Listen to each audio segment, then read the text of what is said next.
বিয়ের পর থেকে আমার গায়ে হাত তুলে এবং বিয়ের পর থেকেই টাকা চায়, সিনেমা বানাবে, নাটক বানাবে।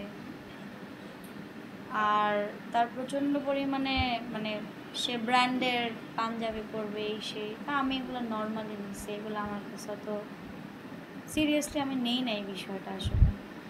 তো পরে বিয়ের 2-3 দিন পর থেকে যখন টাকা চাওয়া স্টার্ট হয়, তখন আমি বুঝতে পারি না যে আসলে হোয়াটস গোয়িং অন। কারণ তার সাথে তো আমার প্রেম করি নাই, আমার প্রেমের সম্পর্ক না। সবাই জানেন শিল্পী সমিতির প্যানেল পরিচিতিতে সে আমাকে দেখে আমাদের চিত্রনায়িকা রত্না কবির আপুর কাছে বলে যে আমাকে বিয়ে করতে চায়। পরবর্তীতে রত্না আপুকে দিয়ে আমাকে ফোন করায়, সে আমার ফেসবুক আইডি নেয় এবং আমার ভাইয়ের মেয়ে, তার ভাইয়ের মেয়ে টুনটুনিকে জিজ্ঞেস করে এটা কে। আমরা দুজন একই কালার শাড়ি পরা ছিলাম প্যানেল পরিচিতিতে, ব্লু কালারের। তো তখন টুনি বলে আমার ফুপ্পি, তোমার আপন ফুপ্পি? তখন টুনি উত্তর দেয় হ্যাঁ আমার আপন ফুপ্পি। পরবর্তীতে সে আমার নাম্বার মানে মেসেঞ্জার নেয়, নাম্বার না মেসেঞ্জার নেয়। তো সে নক করে আমাকে, সে যে বারবার বলছে বিয়ের কথা। আমি বলছি আমি আসলে প্রেম এই সমস্ত মানে হারাম সম্পর্ক থেকে অনেক দূরে। আমি ইন্ডাস্ট্রিতে বহু বছর ধরে আপনাদের সামনেই আমি বড় হয়েছি। আমি শিশু শিল্পী হিসেবে ইন্ডাস্ট্রিতে ঢুকছি, আজকে এতগুলো বছর গান করছি, এই করছি সেই করছি, যাই করছি আপনারা দেখছেন, সিনেমাতেও ছিলাম আমি। পরবর্তীতে সে আমাকে যে হাই দেয়, সালাম দেয়, সরি আসসালামু আলাইকুম সালাম দেয় মেসেঞ্জারে, ওই সালামটা আমি দেখে 2 দিন পরে আমি রিপ্লাই দিই। এটা কিন্তু সে নিজেও অনেক ইন্টারভিউতে বলছে, যেমন বেসরকারি টেলিভিশনে বিয়ের পর তো ইস্যুটা ভাইরাল হইল, তখন বিয়ের পরে সে কিন্তু দেখবেন অনেক ইন্টারভিউতে বলছে যে বর্ষা আমাকে 2 দিন পরে রিপ্লাই দিয়েছে। তো পরবর্তীতে সে যখন আমার সাথে কথা বলতেছে তখন আমি বললাম তার ইন্টেনশন ছিল আমার সাথে রিলেশন করার, প্রেম করার। তো ভাই আমার কথা হচ্ছে আমি একটা বিধবা মেয়ে, আমার হাজব্যান্ড মারা গেছে, আমার বাচ্চাটার 38 ডেজে আমার হাজব্যান্ডটা দুনিয়া থেকে চলে যায় এবং আমার এত ছোট বাচ্চাটাকে নিয়ে স্ট্রাগল করে আমি বর্ষা যেইভাবে অনেক কষ্টে মুভ অন করছি, এটা সোশ্যাল মিডিয়া প্ল্যাটফর্মে সবাই দেখছে। বিকজ সোশ্যাল মিডিয়া প্ল্যাটফর্মে আমি সমস্ত কিছু শেয়ার করতাম, এভরিথিং। আমি কোথায় যাচ্ছি, কোথায় খাচ্ছি, কোথায় বসছি, কোথায় উঠছি, আমার কাজ, আমার সংসার, আমার ঘরের বাইরে কিছুই ছিল না। তো আমি যখন দেখলাম তার ইন্টেনশন হচ্ছে সে প্রেম করবে, তা আমি বলছি দেখেন ভাই আমি প্রেম টেমে বিশ্বাসী না, আমাকে বিয়ে করতে হবে, এক কথায় বিয়ে করলে আসি নাহলে নাই। পরে সে বললো যে ঠিক আছে বিয়ে করব। পরবর্তীতে বিয়ের 3 তারিখ সে নিজে ঠিক করে, তার সিনেমার শুটিং চলে, শুটিংয়ের মাঝখানে আমি কিন্তু তাকে অবজার্ভ করার টাইম পাইনি, তাকে চেনার টাইম পাইনি, তাকে বোঝার টাইম পাই নাই। তাকে আমি মানে সোশ্যাল মিডিয়াতে যেহেতু আমি কাজ করি, তাকে আমি স্ক্রল করতে করতে অনেক জায়গায় দেখতাম যে সে ডিবি অফিসের কার্যালয়ে বা এমুকের জায়গায় প্রতিবাদ সভায়, বিভিন্ন প্রতিবাদ সভা এটা সেটার মধ্যে সে থাকতো। তা আমি সেভাবেই তাকে চিনি, ভার্চুয়ালি, নট ফিজিক্যালি ওই দেখা প্যানেল পরিচিতির প্রোগ্রামে। আমার তায়েব ভাই তো আমার ভাই, সে তো সহসভাপতি ক্যান্ডিডেট ছিল, তো ভাইয়ার জন্যই আমার সেদিন মগবাজার কনভেনশন হলে মনে হয় প্যানেল পরিচিতিটা হয়েছিল, সেখানে যাওয়া, সেখানেই সে দেখে।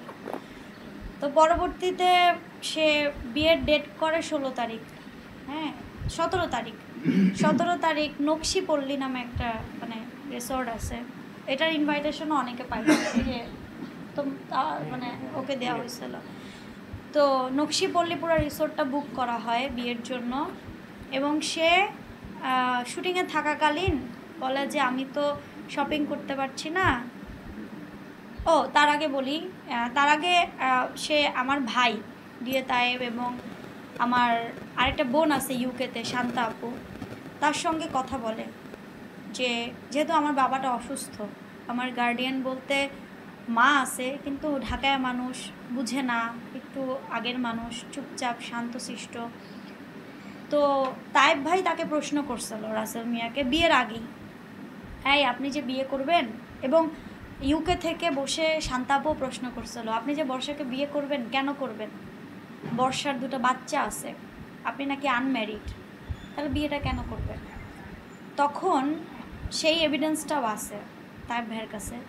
তখন সে বলছে যে আমি আল্লাহর জন্য বর্ষাকে বিয়ে করব, আল্লাহকে খুশি করার জন্য বর্ষাকে বিয়ে করব। শান্তাপু আবার প্রশ্ন করছে যে আপনি বুঝছেন এখানে 2টো বাচ্চা, এবং তায়েব ভাই এটাও বলছে যে আমার বোন কিন্তু গাড়ি দিয়ে চলা মেয়ে, সে কিন্তু খুবই ফেমাস একটা মেয়ে এবং সে খুব স্ট্রাগল করা একটা মেয়ে, তাকে যে আপনি বিয়ে করবেন তার টাকা দেখে করতেছেন না তো। তায়েব ভাই এই প্রশ্নটাও করে, তখন বলছে না আমি আল্লাহর জন্য। তখন ভাইয়া বলছে সত্যি তো বুঝো রাসেল, হ্যাঁ আল্লাহর জন্য আমি ওকে বিয়ে করব।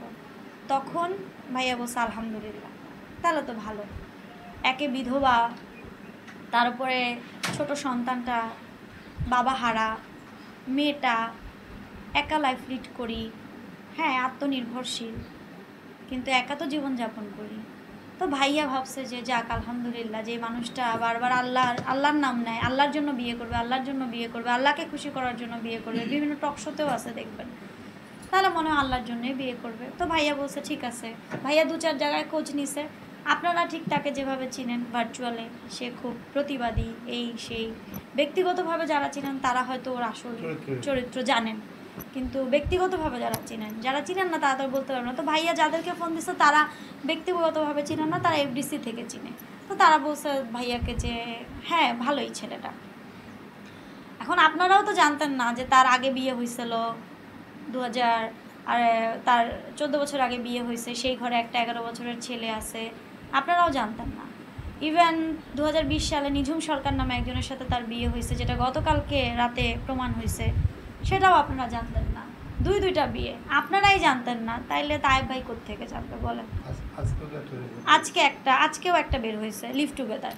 তো এই যে জিনিসগুলা, এগুলা তায়েব ভাই কোত্থেকে জানবে যদি আপনারা, আমার ভাই ব্রাদার, এই সাংবাদিকরাই তো এটা সবার আগে জানার কথা, সে তাদের কাছ থেকেই লুকাইতে পারছে, আর ভাইয়া তো ভাইয়াই বুঝেনি আপনারা।